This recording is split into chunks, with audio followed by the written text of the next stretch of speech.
Hi everyone. I thought I'd give you a little update on where we are and what's happened with us. I think the last time we did a video was when we were stuck in the mechanic's yard. A whole 35 days in a mechanic's yard. It was quite an experience. But you always got to look on the bright side of everything, and we managed to get our whole car rewired inside and out for free by darling Arturo. So that was amazing. We finally left Puerto Varas and we moved 300 kilometers north to a little place called Villarrica, where we stayed on a farm with some Swiss people. There were 3 other overlanders there, and it was lovely, except the rain kept coming down. And after 4 consecutive days of just being stuck inside the van, we decided that was enough and we needed to move north to more warmer weather. So off we set and we went up to Salta de Lajas, next to a little river, which was a campsite that we'd stayed in before, with our American friends, Tim and his boys, Wyatt and Carson. And that was lovely. We had a couple of days with them, but once again, a little bit too cold. From there, we did another 300 kilometers north, and all the time, quite scary, really, being on the roads, knowing that there's quarantines, there's lockdowns. Do we really have a reason to be moving? But it was amazing, actually. We just had our temperature taken a lot. So at all the toll roads, they come and lean in the window and put the temperature gauge thing and the thermometer against your forehead, and so we were fine. And then we stopped in the town of Talca, where I'd been in contact with a South African guy who's lived in Chile for the last 20-30 years or something like that, with his Chilean wife and their 2 boys, and their son Ian was the same age as Ty, and they were like 2 peas in a pod, loved their gaming, and they just had an absolute ball together. So instead of 1 night stopover, we ended up being there for 2 nights, and it was just a heavenly break, staying in a house and being with another family. We did yoga together, we did walk the dog, and it was just really nice. And they were just an amazing family that we're very grateful to have met, and I'm sure our friendship will last forever now. And then from then we headed up to Santiago, and we are now 8 kilometers to the east of Santiago, in the foothills of the mountains. What was originally supposedly lush and fertile and green, and is now literally dry and barren and desert. So the whole landscape has changed up here over the last few years. And we are with the camper vanners, the overlanders that we met in Villarrica, and we've added another camper van or motorhome to our little tribe. So now we have Claudia and Christoph. They're from Namibia in their big Unimog, and we've got Barbara and Philip that are Swiss, and Lindsay and Stu the Brits, and Trace and Astrid the Dutchies. So we're all in a little row over here, and we are now actually coming up to our 4th week. We've nearly been here a month. I mean, I can't believe it. Time kind of flies. We've kind of got into this bubble of existence of waking, sleeping, chatting, fixing, cleaning, working, hiking, and our days just seem to kind of roll from one into the next. I think we're really lucky. In Chile, everything was pretty much open and free, and all the restaurants and things were open. But Santiago City was where the most of the cases have been. And so they have had quarantine in certain suburbs. And then the numbers started spiking. And on the day that we arrived here at this campsite, they put a full quarantine on the whole of the Santiago province, which means we actually can't leave.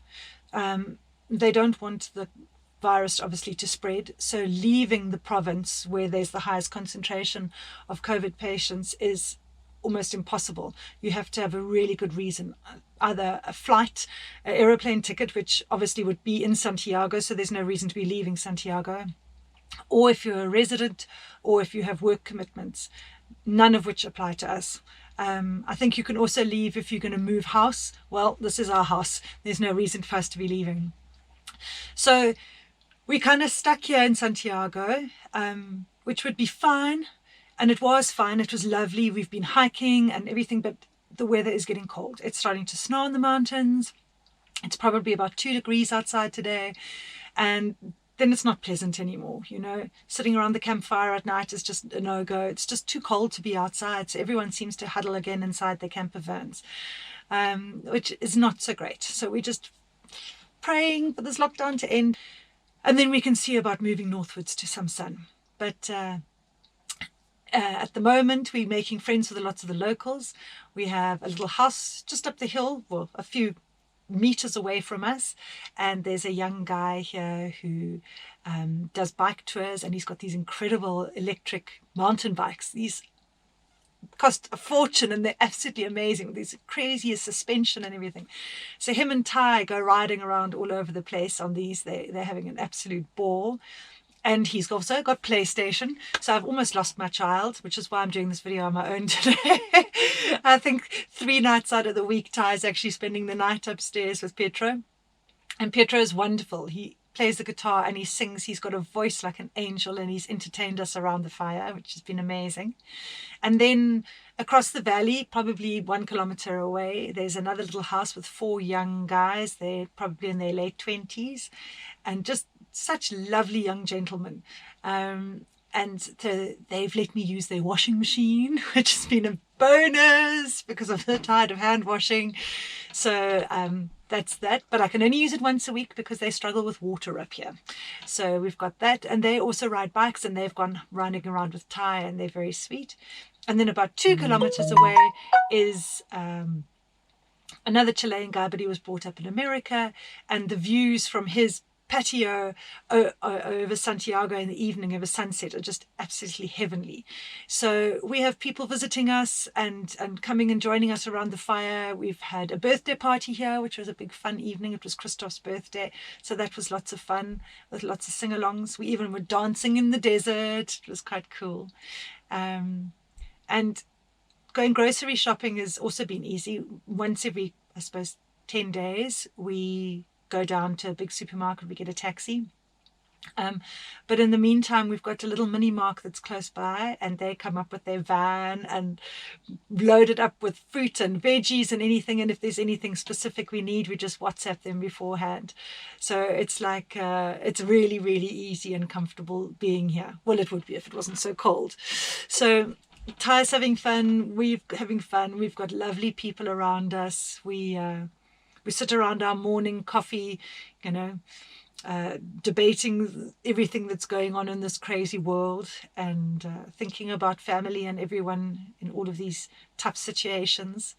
And it's fun. We're solving the world's problems from afar. So yeah, that's what we've been up to, and it's all good. Sadly, our little gang is starting to leave. Linz and Stu leave tomorrow. 2 days after that, our Swiss friends are leaving. On the 10th of July, the Dutchies are leaving. And in some time in October, the Namibians are leaving. And who knows where we will be by then. I don't know if we'll even have been allowed to start traveling again or not, or what the situation will be. So everything is up in the air. And at this stage, it's pointless even trying to make plans, because we have no idea when we're going to be able to leave the country, when the borders are going to open, when we can even leave Santiago. I don't know. So that's where we are. We're just in a state of who knows. We don't know. And it's been a crazy time. I'm sure everyone has had different ways of dealing with this. I think for me, the biggest change has been that traveling in the way that we've traveled for the last few years, every day has been exciting and new and different, and the unknown has been our playground. And suddenly the unknown has become really scary, and the thought of change has become really scary. And we've been here for so long, the thought of leaving here, I kind of get like a knot in my tummy about being on the open road again. And are we going to get through roadblocks? What's going to happen? I don't speak the language. How the army and the sanitary blocks going to happen? Are they going to get cross with us, and etc.? And and if we do leave, where are we going to find another place? And it's funny how quickly something like this can change the joy in your life and make the thing that was the happiness and joy in your life into something that becomes fearful. And that's terrible, really. This trying to not live with the fear. Yeah. And so I'm glad that I've got our merry band, and we've all decided that as soon as we can leave, we're going to travel together, and it's better to be in a convoy. So that's also really nice, especially having guys that can fix the van. We've already had Christoph in here fixing our cupboards that were falling over and building new shelves in the kitchen. And so we really have been lucky in so many, many ways that wherever we've been, we've had people to help and fix and do and keep us company. And yeah, so in the meantime, we're keeping well, we're keeping happy, we're working, we're homeschooling, and we're just trying to take it every single day as it comes. Anyway, we're hoping that all of you are well out there and surviving whatever restrictions have been put on you. And we'll keep you updated again.